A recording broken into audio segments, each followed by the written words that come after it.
Hello, my name is Stephanie Velasquez, and I'm going to be speaking today about the Taco Bell 2011 crisis. This speech will be to explain Taco Bell's meat crisis in 2011 and how it should have been handled and how it was handled. We all wonder what's in the fast food being advertised all around us. Each corner, we see a fast food chain with ads all along their walls showing pictures of chicken, burgers, pizzas, and more. However, in 2011, an Alabama firm decided to take its curiosities into its own hands and sue Taco Bell for their false advertising in regards to what was actually in their beef. Taco Bell spent nearly $4 million to refute allegations that their beef was only 35% natural.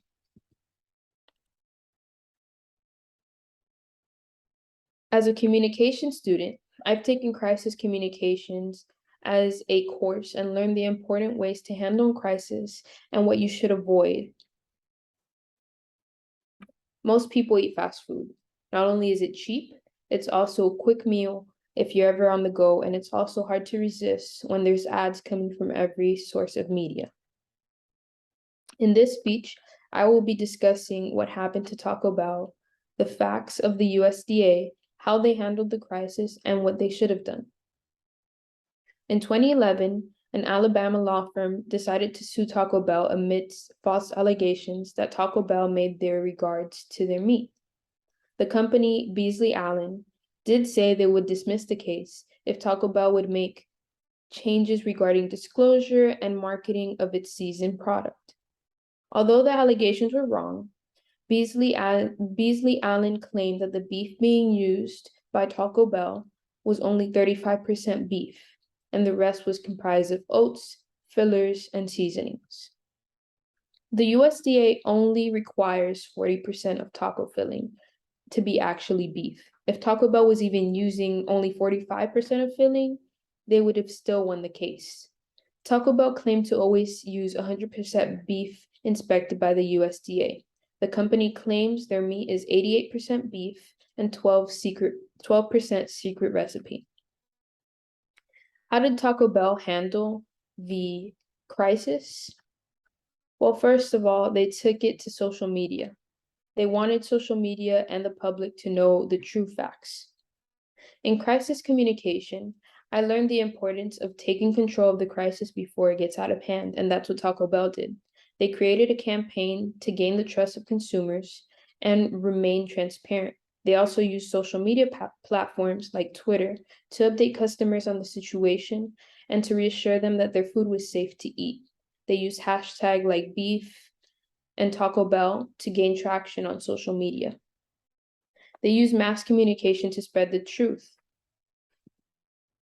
Taco Bell also released this video of the president of the company. In the Taco Bell. Now, I know there are quite a few questions out there about the ingredients in our seasoned beef, and I want you to know the truth about our food. Our beef is 100% USDA inspected, just like the quality beef you buy in a supermarket and prepare in your home. We then simmer it in our unique recipe of seasoning, spices, water, and other ingredients to provide Taco Bell's signature taste and texture. Think of it when you're making chili. You add your own recipe of seasoning and spices to give the beef flavor and texture. Otherwise, it would just taste like unseasoned ground beef. Well, we do the same thing with our recipe for seasoned beef. As we can see in the video, the president is trying to reassure the public. He's being transparent with what they use in their ingredients and trying to reassure them by gaining their trust.